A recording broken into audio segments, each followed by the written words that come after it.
Un roman, un essai, sont des œuvres de création.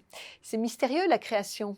Alors nous allons chercher à comprendre comment ça marche pour la création, d'une œuvre littéraire avec Alice Dandinier, directrice éditoriale de la littérature française chez Stock.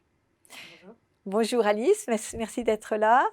Alors quel est le point de départ, de la création, d'une œuvre littéraire? Alors je crois que vous faites la distinction entre le roman et l'essai. Bah, c'est une rencontre particulière. Je fais la distinction entre le roman et l'essai pour deux raisons. La première, c'est qu'un roman ne se construit pas comme une démonstration, à la différence d'un essai.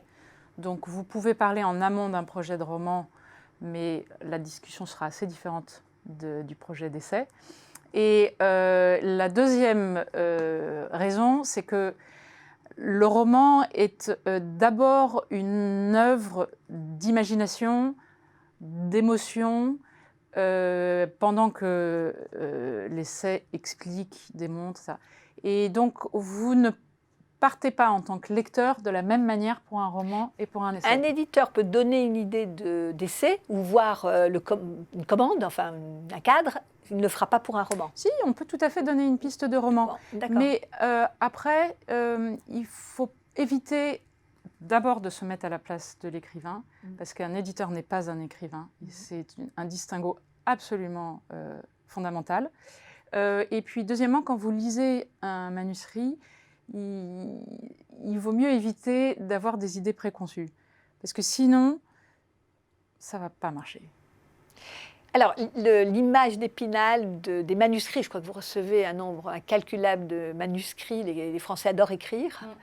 Cette image où il y a la pépite qui sort voilà, de milliers de manuscrits qui, eux, sont écartés, ça existe vraiment? On en reçoit, à mon nom, j'en reçois plusieurs par jour. Par la poste et vous ou les par lisez? mail. Ouais. Mais non seulement on doit les lire, mais surtout le cœur de notre travail, c'est de lire plusieurs fois ce qu'on publie. Et donc vous lisez et vous relisez et vous relisez. Et c'est aussi ce qui fait l'intérêt d'ailleurs de la conversation que vous pouvez avoir avec un écrivain. C'est qu'il n'y a rien de plus merveilleux que d'avoir un échange avec un écrivain qui vous a apporté éventuellement 50 pages d'un début de roman, mais qui cale pour X ou Y raison, et qui revient 6 mois après avec un manuscrit complet, infiniment meilleur que ce qui a pu se dégager de la conversation que vous avez eue auparavant. Ça arrive, c'est très satisfaisant. Inversement, pour pas être langue de bois, on peut être déçu aussi, et quand vous êtes déçu, vous essayez de trouver des solutions. C'est aussi un métier de négociation, hein. Mmh. Et comment est-ce qu'on a une prédiction fine de ce qui va faire un succès ou pas? Un succès de librairie C'est très difficile. Ouais. Sinon, on serait tous millionnaires. Ouais. C'est très difficile. D'abord, pour plusieurs raisons. La première, c'est que le goût est une chose assez volatile, donc un peu difficile à cerner. Deuxièmement, contrairement à l'industrie du cinéma qui, par exemple, peut deviner le destin d'un film à partir de la première séance du jour de la sortie, le fameux mercredi, nous, notre industrie ne fonctionne pas du tout comme de cette manière-là. Donc, on peut avoir un destin en sursaut, on peut avoir un auteur qui, pour X ou Y raison, ne marche pas, puis d'un coup se retrouve propulsé. C'est assez complexe. La personnalité de l'auteur compte ensuite dans le rayonnement que va avoir de plus en plus. De plus en plus. J'allais dire que mon métier est pour moitié de lire, mais pour moitié aussi de défendre et d'accompagner. Mais la distinction qui est importante, c'est que être un éditeur, c'est un métier, pendant qu'être écrivain, à mes yeux, ça n'en est pas un. Un écrivain est possédé par une idée, X mois, X semaines. J'en pratique depuis 15 ans beaucoup. Et ils ne se ressemblent jamais, mais malgré tout, ils ont une communauté de...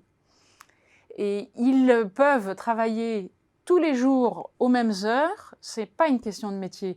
Je connais un certain nombre d'écrivains, dont Éric Orsena, qui tous les matins travaille de 6 heures à 9 heures. Pourquoi? Parce que son téléphone ne sonne pas, ses mails ne tressautent pas, et vers 9h30, quasi tous les jours, il appelle pour dire bonjour.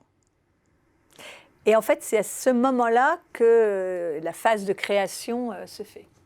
Oui, et puis vous pouvez échanger, et puis vous pouvez avoir des intuitions qu'un auteur peut partir dans une mauvaise direction. Ça arrive. En général, quand quelque chose ne va pas, vous le cernez assez vite. Donc c'est important, ce tandem auteur.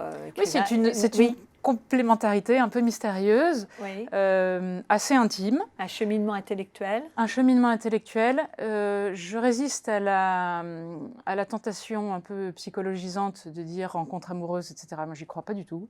Je pense que c'est une rencontre professionnelle, mais semée de surprises, bonnes ou mauvaises, de batailles, de victoires, parfois de défaites. En tout cas, une belle aventure humaine. Très belle aventure humaine, absolument. Merci de cet échange, Alice. Merci à vous.